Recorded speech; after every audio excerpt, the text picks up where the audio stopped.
Reggie here, your friendly neighborhood bodybuilder and comic book collector, and I want to welcome you to another one of my recordings. And if you are listening to this recording for the first time, or any recording from this channel for the first time, I want to encourage you to hit the subscription button so that you can stay abreast of all the content that gets released from this channel on a weekly basis. And for those of you that have been subscribers of this channel and commented on videos that have been released from this channel or this podcast, I want to say thank you. I want to say thank you because from your comments, I get a tremendous amount of insight into what is happening in the comic book community, and it allows me to actually create additional content. Believe it or not, your comments that you leave on videos and podcasts actually inspires me. It inspires me to think differently based upon what you guys say. And the comments don't necessarily have to be negative or positive or whatever it is, but the comments themselves give me a tremendous amount of insight into maybe where I want to focus next. And there was a video that I released recently where I talked about the 5-year-old collector. And I basically compared, not directly, but I compared the behaviors of a new or a newly returning comic book collector to my 5-year-old son, who is learning to control himself, who is learning to ask himself why he does the things that he does. And what we're trying to do is to get him to do those things before he does them. Before you push your sister down, think about why pushing your sister isn't the best idea. Why pushing your sister might result in some negative consequences for both you and her. So ask yourself that beforehand. And so I basically drew some comparisons between my son, who is learning to control his emotions, his actions, his behaviors, to someone that is coming back into comics or newly into comic books, and how we need to ask ourselves before we, pull out a debit card or send a PayPal or Venmo transaction. We need to think about, why are we doing this? What is the upside? What is the downside? What is the benefit of me doing this thing? Does this make sense? Is this thing going to make me happy, right? In this video, in this recording, if you haven't seen it or listened to it, I definitely want to encourage you to go back and check that out because I think that it was a good one. But there was a comment. There was probably more than one comment. But there was a comment in the comment section that said something about, if you buy what you love, you cannot go wrong. And this idea of buying what you love is not a new idea. This is actually something that I've heard repeatedly. I think I've even probably said it to people: buy what you like, buy what you love. If you do that, you can't go wrong, right? But what I realized is that that's pretty tough to do if you don't know what you love.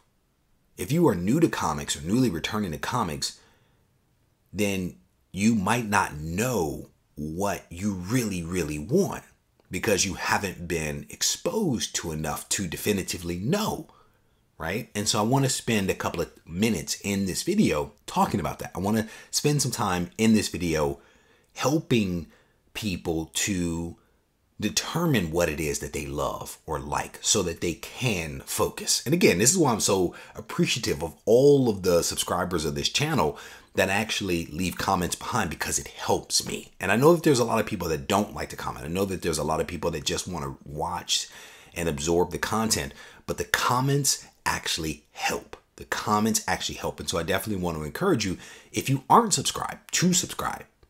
If you aren't leaving a comment, I want to encourage you to leave a comment. And I'm talking about substantive comments. I'm not saying comment for the sake of just saying, hey, good video, right? This is more about, substantive comments actually do help. So let's dig into this. If you are a new collector or newly returning, this video is definitely for you. If you are a collector that has been in this hobby for quite some time, this video is also for you, right? And I would encourage you, if you are a seasoned collector, to leave comments behind that will actually help others out there that may not be as experienced as you, because you may have a different point of view than what I'm actually going to share in this video. And so, or additional tips. And I want those things to be left behind so as to help the next person. So The very first tip that I want to offer here, if you are a new collector or newly returning, is to read, right? And you heard, what's the best location? Location. What is the secret to real estate? Location. So if you are new, if you are back in this game, read as much as you possibly can. Just read everything. Doesn't even matter. Just read it, right? And there are so many different mechanisms for reading comics nowadays. There are hard copies or floppies, yes, which is my preferred. There's the trades, there's graphic novels.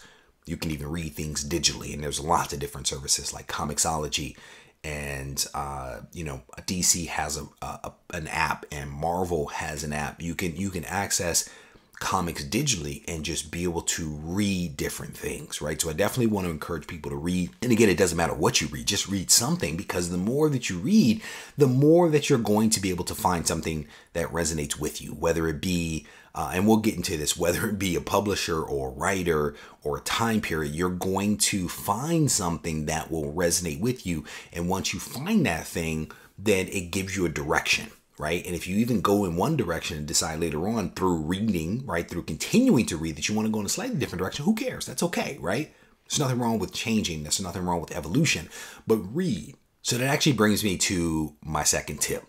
And this tip is to explore, right, which is very similar to reading, but it's different. It's different in several different ways. Right. Because reading just means read what's there. And if you're a Marvel person, then you just may say, I'm going to read all of Marvel, which is fine. There's nothing wrong with it. I'm a Marvel guy. I dig that. But exploration is a little different. And what I'm suggesting here is that you may want to explore different genres, because there are different genres of comics that are out there. There's, good girl, bad girl. There's the pre-code horror. There's the post horror. There's horror, right, which is different.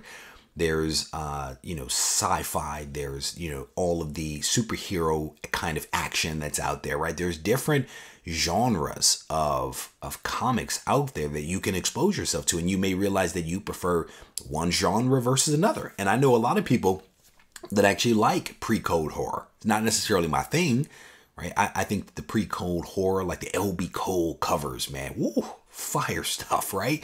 But horror isn't necessarily my thing, but that is a genre that should be explored and evaluated, right? And we're gonna backtrack to this one a little bit later in this recording, but look at the different genres, look at the different publishers, because there are so many different publishers out there. It is unbelievable. It right now is, in my opinion, again, is a really special time, because there's so many different publishers out there that are doing things. And it's not just Marvel and DC, right? Not just Marvel and DC, but Image is killing it. I am reading a ton of Image stuff right now, even back to like 2011, and I'm loving what Image has done and is doing, because I'm reading stuff from the past all the way through to the present.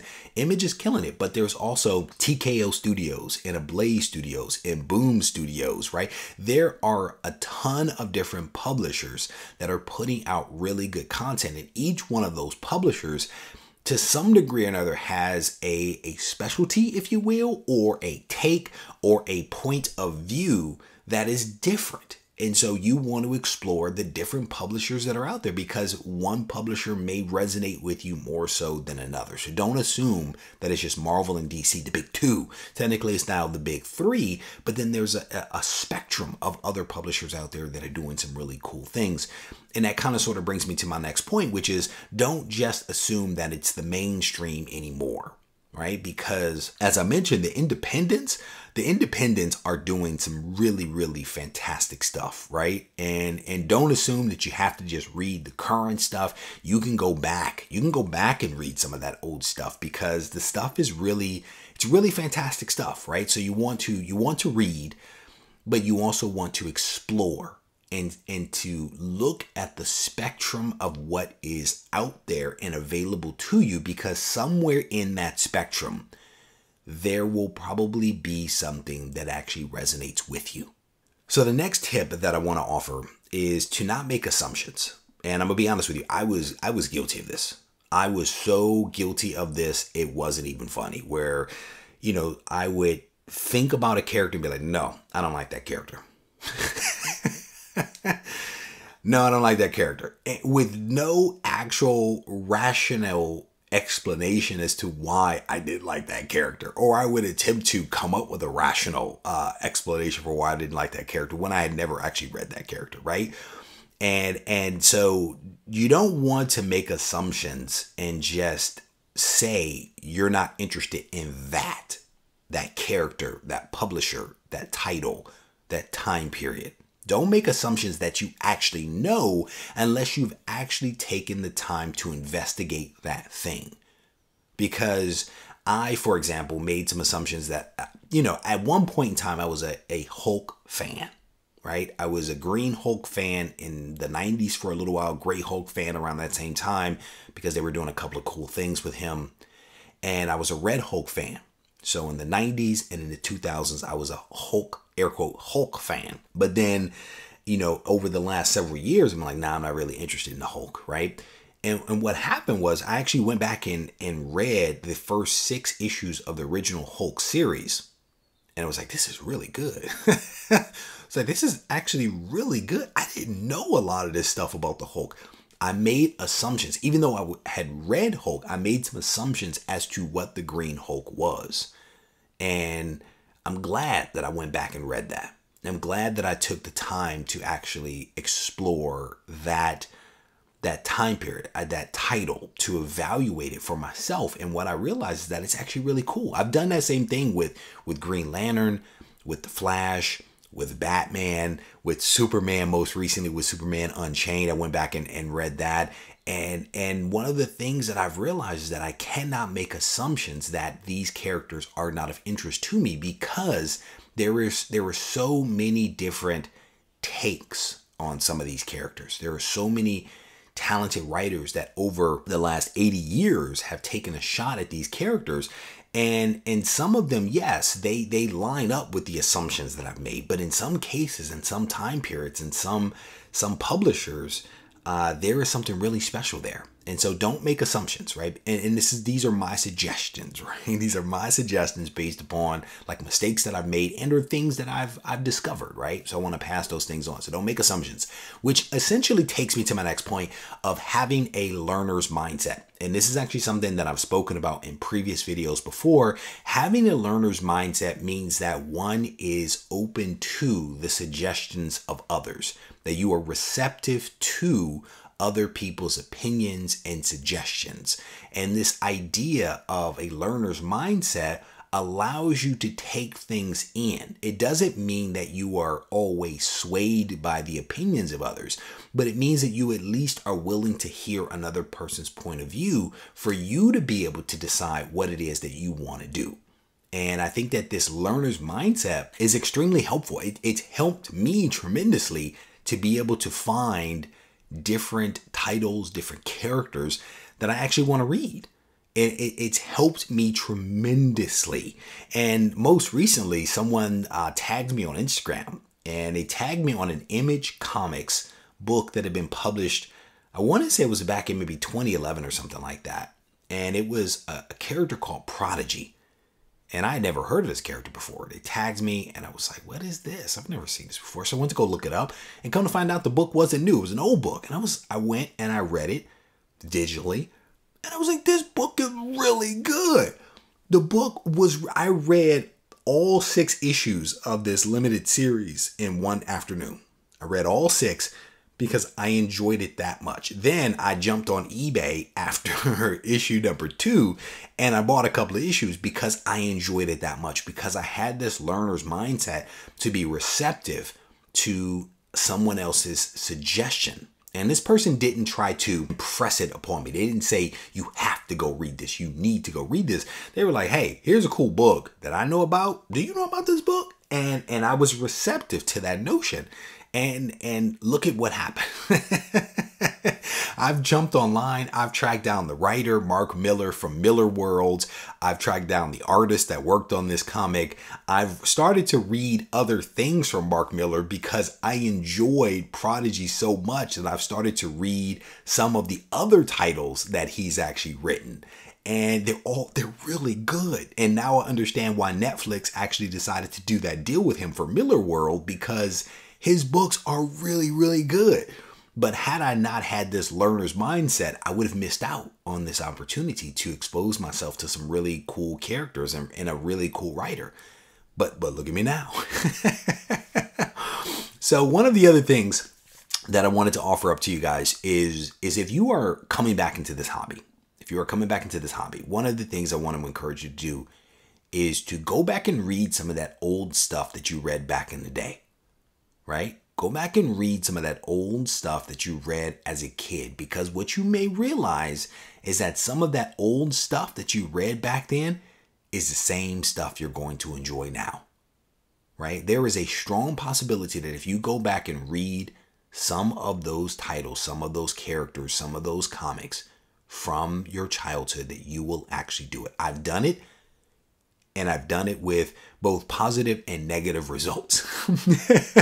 I went back, I had a fondness for Pitt from Image Comics. I went back and I read it and I enjoyed it.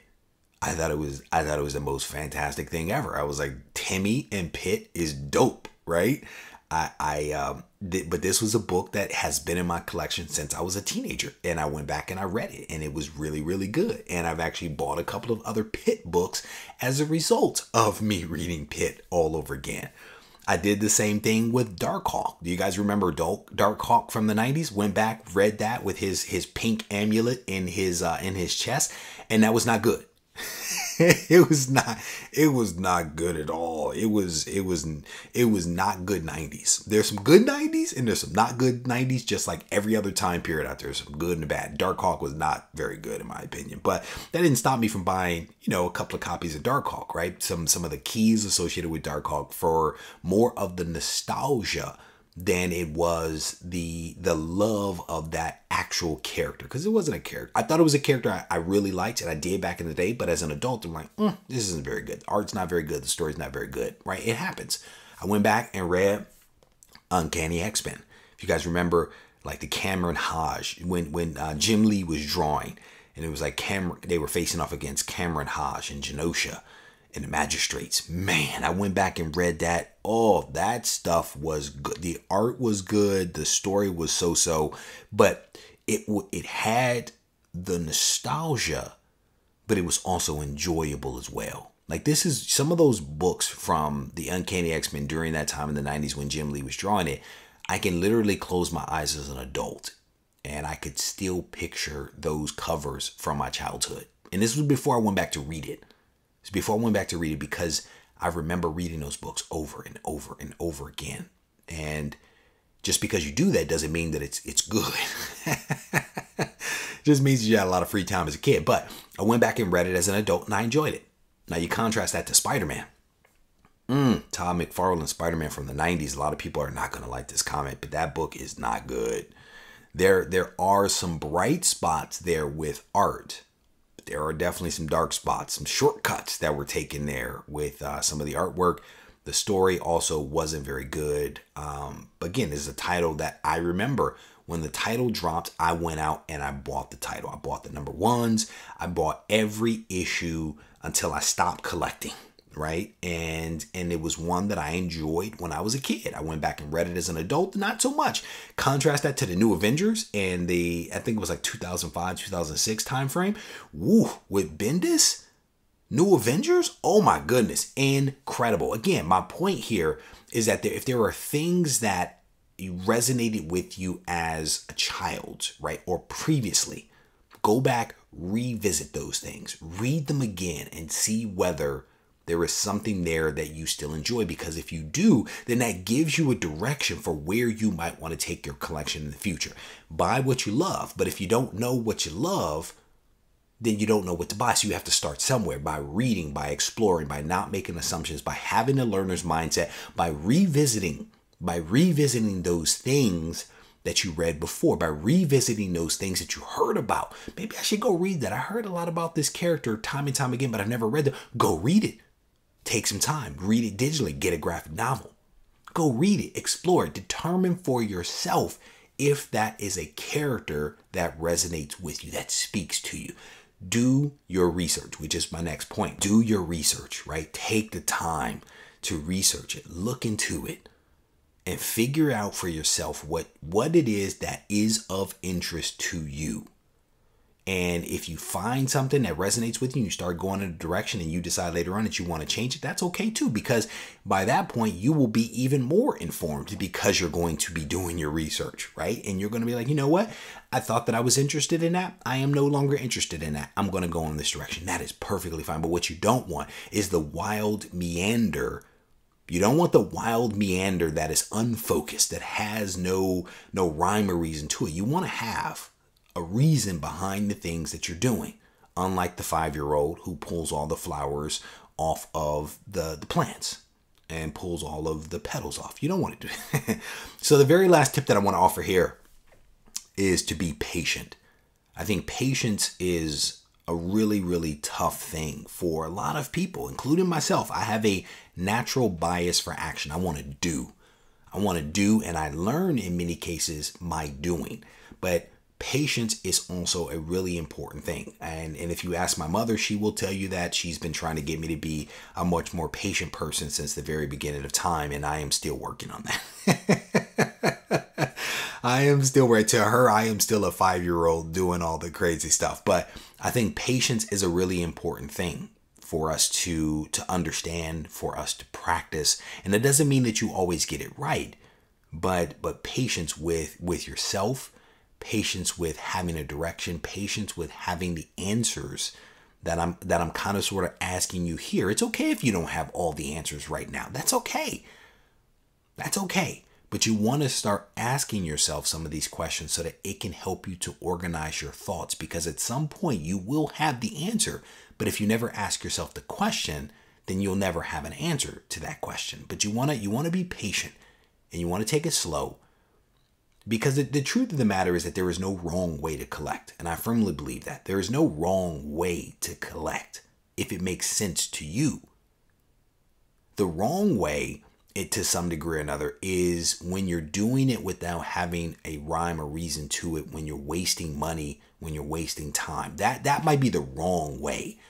But if you go into this thing with your eyes open, if you go into it with a purpose, if you go into it with a goal and an objective, then even if you waste a little money, it wasn't for naught. It was for a purpose. Education is sometimes expensive, right? And so that's kind of how you may have to chalk some of the stuff up. I can tell you for a fact that there are many things that I've done that if I could do again, I potentially wouldn't. There are many things that I've done that I should not have done that actually helped me. It was like a big mistake, but it actually helped me to be the type of collector that I am right now. And so sometimes education, there is a cost associated with that. Sometimes it results in you spending a little money unnecessarily. But I want you guys to think about what it is that I've kind of offered up over the course of this recording. Because there are going to be some things here that you're going to hear that you're going to be like, nah, that doesn't work. That doesn't work for me. And that's cool. But there are going to be some things here that may work for you. There may be some things that you hear that might require a tweak or a modification to actually have it make sense for you. And that's perfectly fine. I offer all of these things up for your consideration. I offer these things up to give you something to think about, something to noodle, for you to decide what is best for you. My hope is that we are all smarter about this hobby, because that is something that actually helps us all. If we are all individually smarter and making more informed decisions, then that helps the hobby overall. With that said, I'm going to go ahead and wrap this video up. If you haven't yet subscribe to the channel, I definitely want to encourage you to do so. That way you can stay abreast of all the content that I release on a weekly basis. If you need to reach out to me, feel free to do so on Instagram at Regie Collects, or you can send me an email to reggie@regiecollects.com. Take care.